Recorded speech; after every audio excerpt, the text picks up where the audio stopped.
Good evening and welcome to this edition of the Evening News for today, Saturday, August 5, 2023. I am Jemima Holmes. Thank you for tuning in. In the headlines this evening, Northwest District teen stabs older brother to death at REPOS.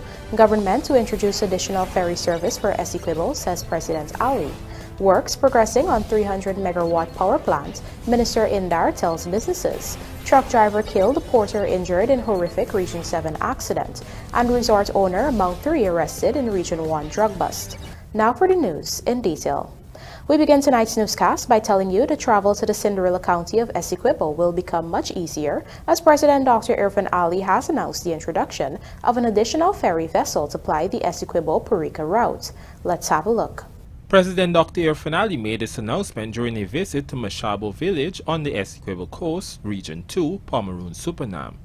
He explained that this additional ferry service on the ESSEQUIBO River will unlock the region's full potential and increase tourism. As early as next week, we will commence the experiment of an additional ferry to service ESSEQUIBO.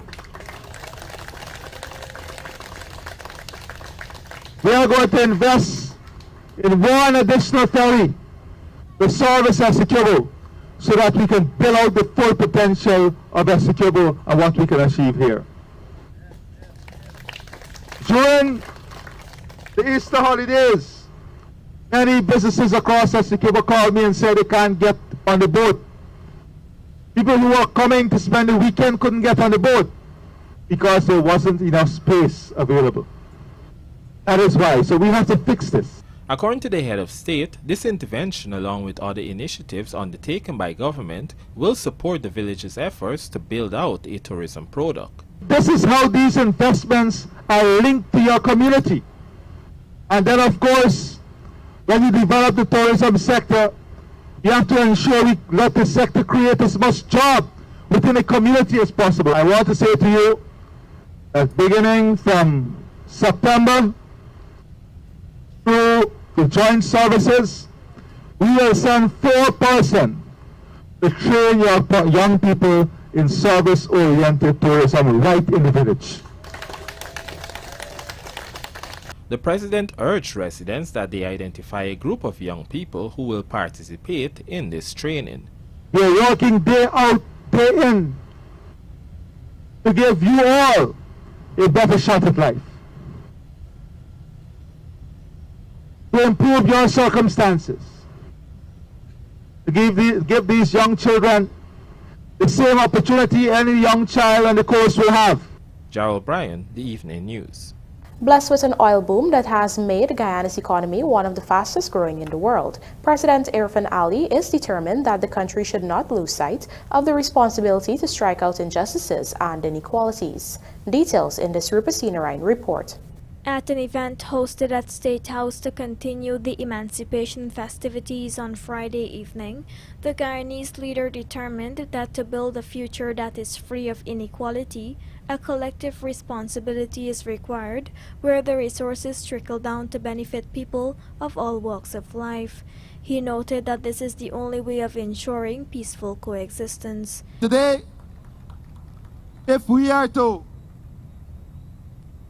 pay homage to the sacrifice our ancestors made, we cannot close our eyes to the inequality and injustice that exists in the world. As a country, we must do our part to ensure that such injustices and inequality are removed and all of humanity can live in peace, can enjoy peaceful existence with each other.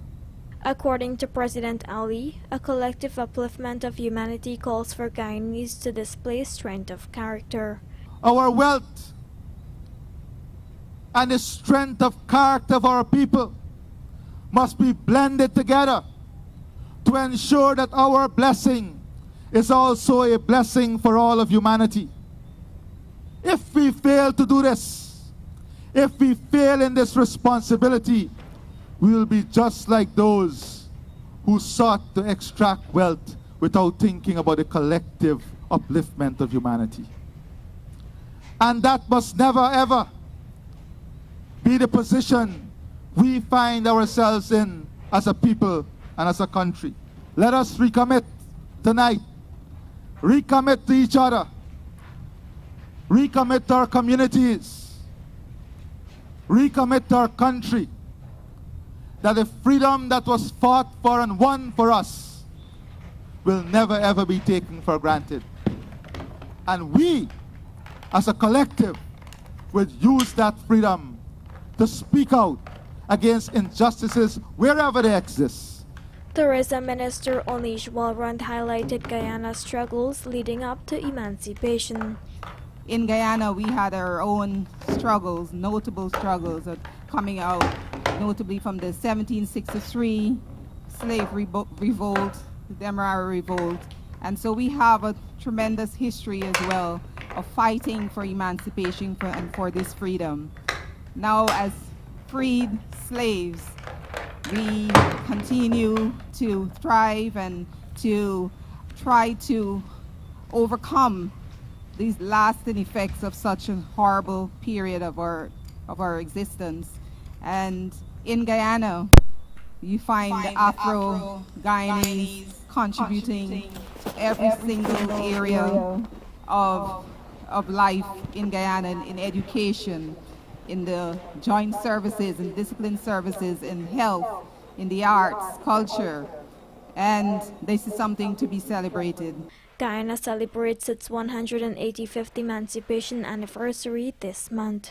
Rupa Seniorine, The Evening News. A 27-year-old driver, Ali Edwards, was crushed to death on Friday afternoon after his truck toppled while descending a hill in Region 7. The accident occurred at about 17:30 hours on Friday at Lion Mountain Trail, Cayoni, Mazaruni. At the time, Edwards of Lot 140 Kurukururu Village, Susai Linden Highway, was driving the truck Moto Lorry GWW 2078 with Andrew Brooms, a 19-year-old porter of Lot 80 Kurukururu Susai Linden Highway, as the other occupant. Police reports reveal that the motor lorry was proceeding south along the eastern side of Lion Mountain Trail at a fast rate, and while descending a hill, the driver lost control of the vehicle and it collided with a mud wall on the trail called a barranca. The truck then flipped several times, resulting in the driver and occupant receiving injuries on their bodies. The 19-year-old porter was picked up in an unconscious condition and conveyed to the Bartica Regional Hospital, where he regained consciousness. He was treated for lacerations to his right and left feet and abrasions about his body. He is currently admitted as a patient in the male surgical ward of that hospital. Edwards, on the other hand, was pinned in the cab and was unresponsive when eventually removed from the wreckage and taken to the Bartica Hospital, where a doctor pronounced him dead. His body is presently at the Bartica Hospital's mortuary awaiting a post-mortem examination. We now tell you that an 18-year-old Northwest District male is currently in police custody after he admitted to stabbing his older brother to death at Monrepo, East Coast, Demerara. In this Lawanda McAllister report, you will hear that the two brothers, who were working as fishermen while living on the East Coast, had spent the night consuming alcohol before returning home early this morning. Here's more. The incident unfolded on Saturday morning at the brothers' shared residence. The deceased has been identified as 20-year-old Henry Sam Boyne, a fisherman from Smith Creek in the Northwest District, who was temporarily residing at 139A Monrepo's East Coast, Demerara. According to police reports, around 9 hours, the 18-year-old suspect was spotted in a neighbor's yard clutching a knife. He confessed that he had just, and I quote, bore up, end quote, his brother. The neighbors then noticed blood stains on the suspect's chest and called the police. Upon arriving at the scene, the cops found the suspect still seated in a neighbor's yard with what appeared to be blood on his skin. The ranks confiscated the blood-stained knife and apprehended the suspect, whom the police said seemed to be under the influence of alcohol. Meanwhile, emergency medical technicians pronounced Boyne dead at the scene. An examination of the body revealed a wound on his throat as well as an injury on his right hand. The body has since been transported to the Memorial Gardens Funeral Home, where it will await a post-mortem examination. Meanwhile, the owner of the property told the Evening News that he met the two brothers about 3 months ago in Liliandale, East Coast, Demerara. After learning of their vulnerable background, he offered them a job on his fishing vessel and provided them with a free place to stay at REPOS. These boys working with me, right? And then cousin come out from, them work from my next boat. And then cousin come out from where them live. And they go with their cousin since yesterday afternoon, and they didn't come home back. This morning, the owner received a call informing him of the incident. Lawanda McAllister, The Evening News.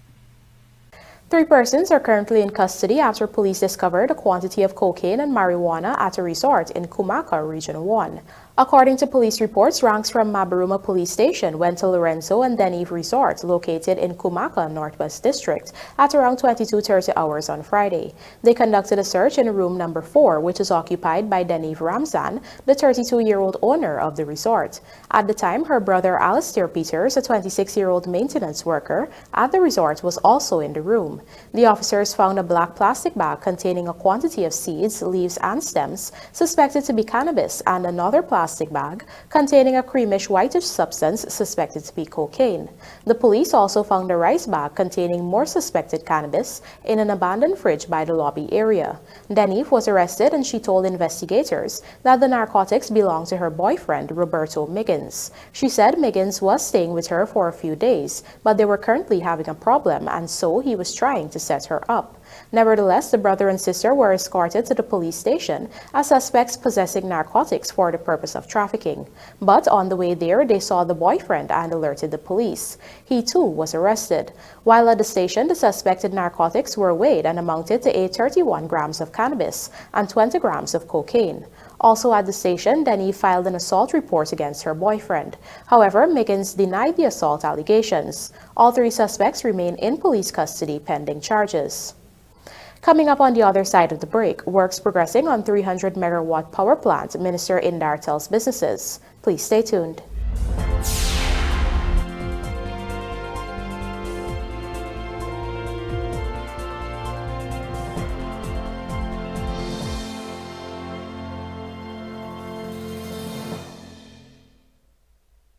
Wash Bay operators, are you looking for that unique service to elevate your business? Well, come on down to your #1 industrial store, Sylvie's, and invest in an undercarriage pressure washer tool. That's right, impress your customers by now washing under their vehicles easy and efficiently with an undercarriage tool. We have in stock different types that offer a wider range of services and can increase your revenue without having to invest in expensive ramps. Your customers are going to leave satisfied. So what are you waiting for? If you can't make it to our 31 High in Hatfield Streets location, we can deliver in and around Georgetown. Give us a call on 227-6226 or WhatsApp us on 623-7755 or visit our website sylviesonline.com. Sylvie's Industrial Solution, proudly serving Guyana for over 4 decades.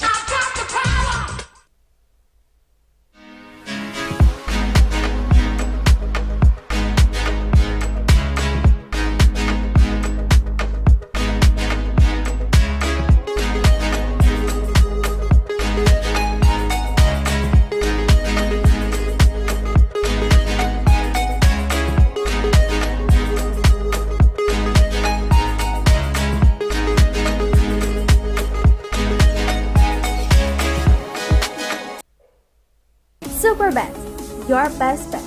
Win with Superbet. With many products to choose from, winning can be endless. Visit an agent near you or www.superbet.gy to play your favorite games. Must be 18 years and older. Terms and conditions apply. Play responsibly.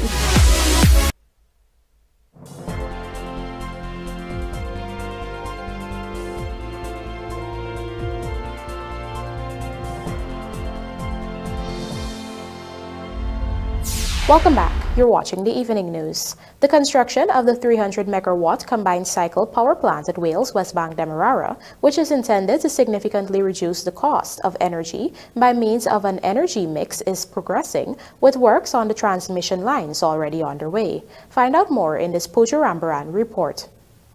Minister within the Public Works Ministry Deodat Indar on Thursday gave an overview of the project during the launch of the 60th anniversary activities of the Guyana Manufacturing and Services Association, GMSA. The government's multi-million-dollar gas-to-energy facility will see natural gas being piped from offshore operations to Wales, where the 300-megawatt power plant and an integrated natural gas liquid NGL plant are being constructed. The site is already being developed. The access, the material offload facility, the road into Wales is being constructed, and I think that's already finished too.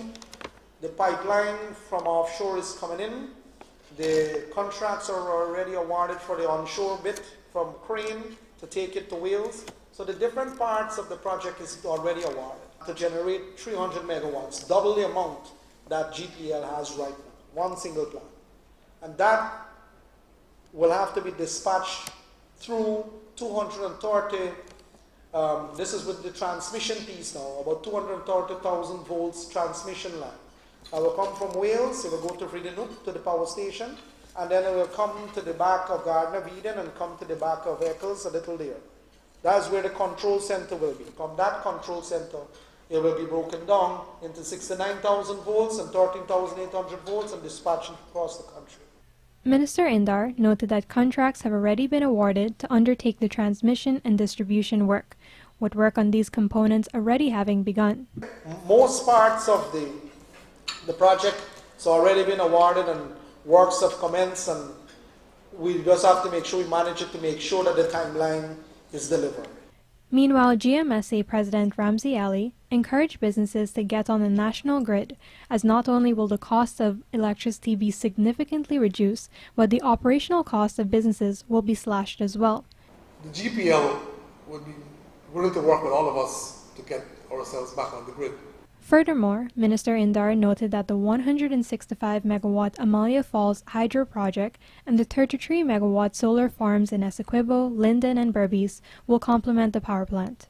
33 megawatts will be added in addition to the 300 into the grid. Pooja Rambrand for the Evening News.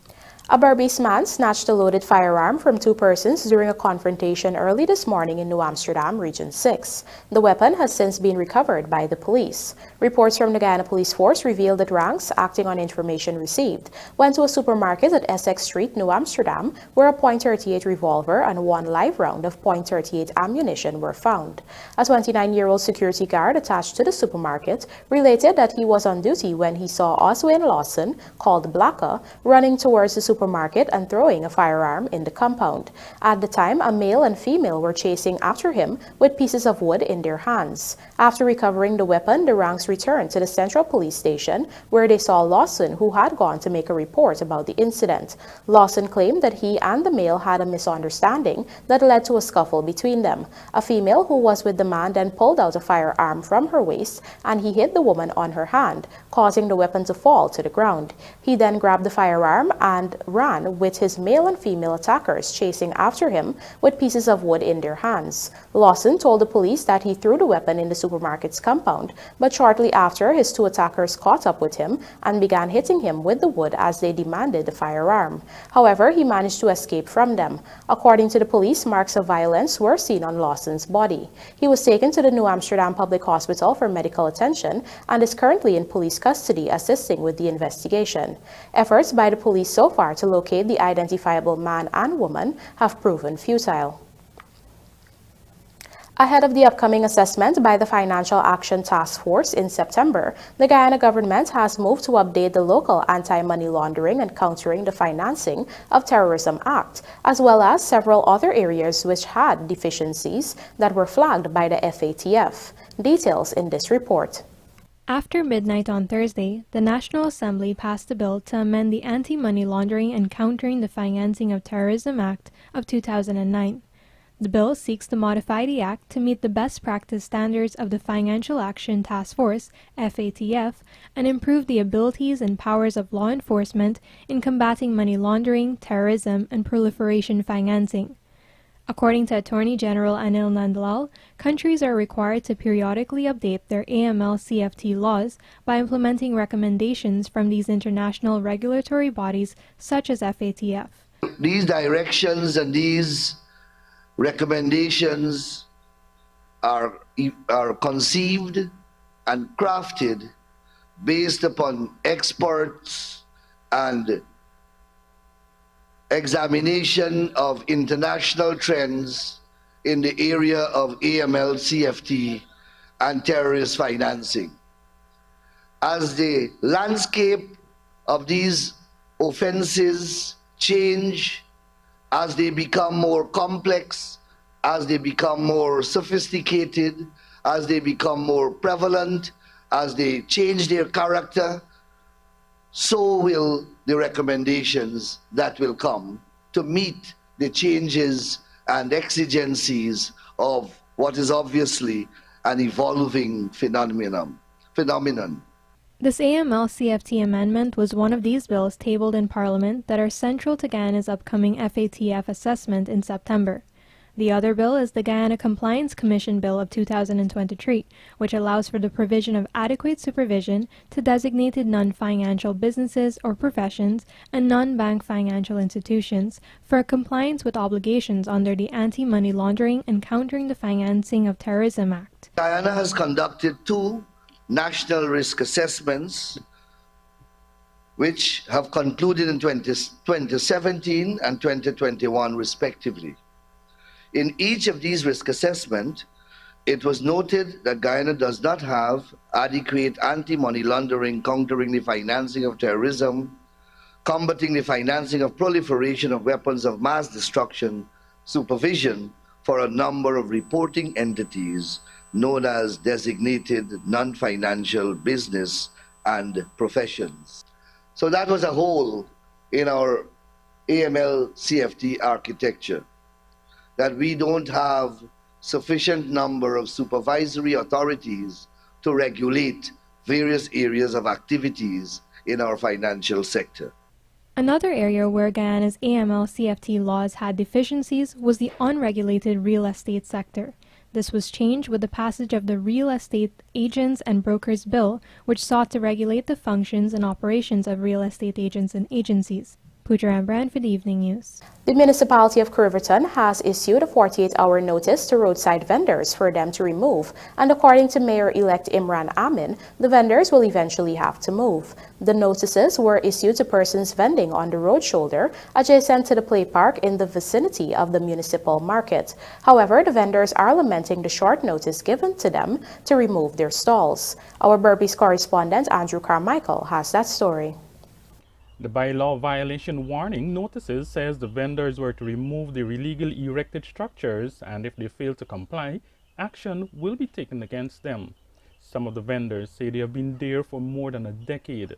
Many of them also indicate that they have monthly obligations to financial institutions. I've been here for 10 years. I have siblings and I have my mother sick that I'm mining. I have a mortgage at the bank to pay. I am a single parent. I don't have anybody to give me something. This is my sole benefit, to feed my family and put food on the table. Every time you talk to the mayor concerning something, you always say the force. Lady said it's the force. Lady said the force. Lady said we must break down because she wants a decent park out here. Then tell we have to break there. Then they don't want we sell here. But I depend on this. Them said in the papers, yeah, that think his party is alive, must take off this shit. And me sell here for 21 years. Me sell since I've been at over. And then when I broke out over and put up over here. And now they want to take off it from here. Neil Williams, who's been occupying a structure to vend, says he has been doing so for the past 2 years. He says he was a corporal attached to the constabulary department, and he was one of those who served notices to the vendors who were occupying the eastern side of the road, instructing them to remove their structures and erect them on the opposite side of the road. Myself was one of the person who shared notice to these people over here when they was over there. We find spot, we put them over here temporary until the council could find somewhere suitable for the people them over here to earn the daily living. Subsequently, you have the current mayor at this point in time who take over the other day. I feel to myself make a random decision by sending a notice of 48 hours for we to do removal, or they bring in bulldozer and bulldozer replace. That is totally false. We had the persons who were vending on the opposite side of the road before the park was constructed.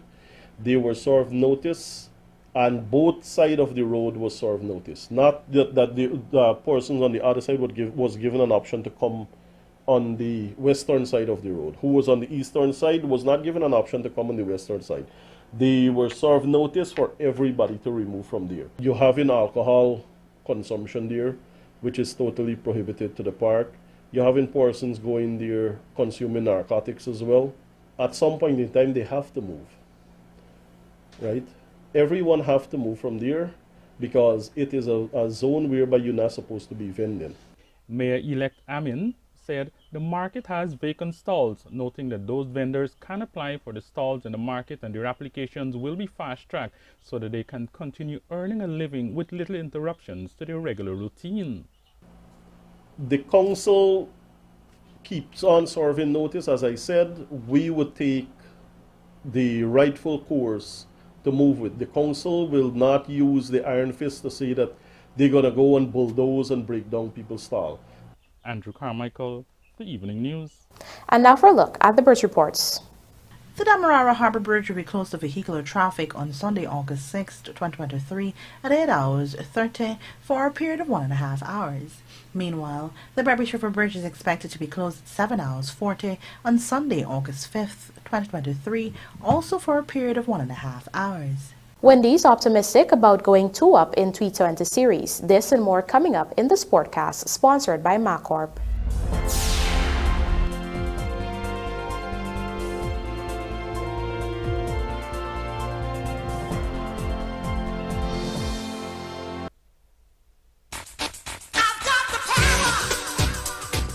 American-made Generac pressure washers from Sylvie's Variety Store give you the power you need to blast away dirt and grime, providing the perfect cleaning power for any tough jobs around the house or business, from 2,500 to 4,000 psi. So get the Generac pressure washer today with all the parts and accessories available from Sylvie's Variety Store.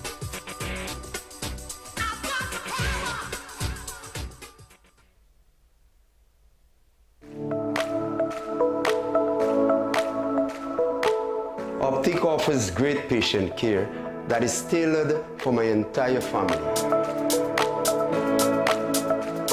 At Optic, a wide selection of affordable optical frames and optical services are available to fit your budget. At Optic, my family is provided with comprehensive eye examination and access to their ophthalmology services, all under one roof. Optic takes pride in delivering exceptional customer service and a unique experience to you, our customers. Optic Vision Care is a company that is Guyanese born and grown that will help you take care of your precious eyes.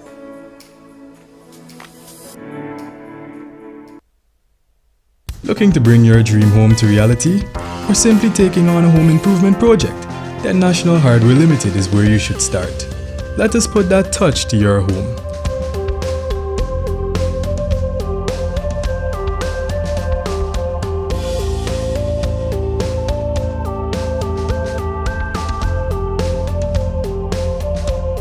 Choose from over 1,000 Berger Paint original hues for any surface.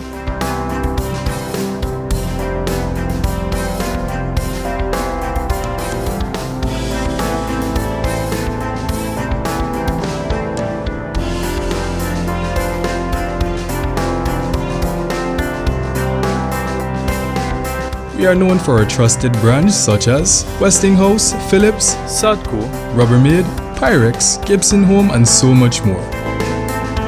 National Hardware Limited, your do-it-best store. Located in downtown